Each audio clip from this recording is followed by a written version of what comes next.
Welcome back to Pickleball Journey. So often we see people making mistakes as they're moving into the kitchen line. So today we want to talk about a few transition tips, things to stop doing and things to do instead so you can improve your transition zone game. I'm Elisha. I'm Justin. Let's get into it.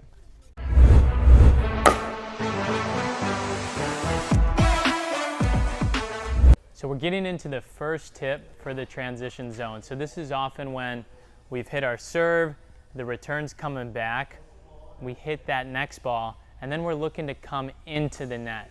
So you've hit that third shot, and your opponents are maybe taking that out of the air because they're at the net. You're in this, oftentimes, this middle zone here. Now be okay, be comfortable with that zone.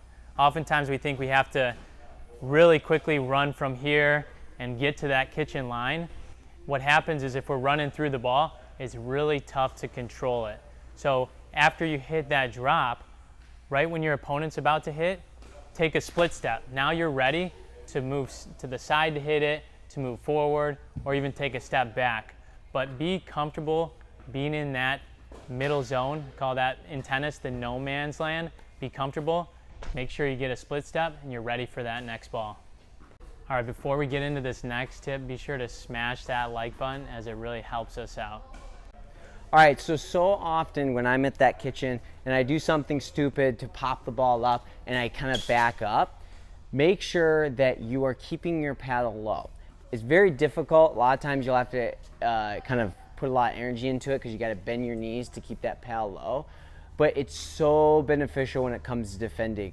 We'll jump to a couple shots of me getting the paddle low to defend, but keeping your paddle here and towards wherever your body shifted toward wherever the ball is coming from or whoever's hitting it is so beneficial because they're not going to be hitting the ball high. They're not going to be hitting it around your shoulders because then it would go way out. So they're more than likely going to be hitting at your feet. If you have your paddle down there, it's able to just shift the paddle right to it, pop it back up, defend again, try to get it back down their feet, get back to that kitchen line. So next time you're out there playing, when you hit a bad shot or your partner hits a bad shot, make sure you're getting back and your paddle is down nice and low. So Elisha just talked about getting low with your paddle. Now, depending on the type of shot you hit, you just want to be aware of what you should do next. So just because we're here, we've taken a good split step, we've been low, we've hit that next shot, assess your shot and make a decision whether you can take a few steps forward, whether you can get all the way into the kitchen line, or even sometimes you might have to take a few steps back. So don't decide just because you are moving forward that you have to get to that kitchen line on the next shot, but decide how good did you hit that shot. Did you get it at your opponent's feet and now you can move forward because they might pop the ball up or they have to hit a dink. Make sure you're watching what they're doing, then you can make your way into the kitchen. This video is sponsored by Carbon, but more on that later. All right, so to piggyback off of the perception of the shot that Justin has talked about is when we hit that good shot, we move forward. When we hit that bad shot, we make sure we're moving back. I want to talk about where you're targeting, right? If we're targeting a good spot, that's going to be more likely to hit their feet. Then we're able to move forward, be able to get to that kitchen line. So whenever you hit that drop, I found my success rate to be able to hit cross court drop to be way higher than down the line.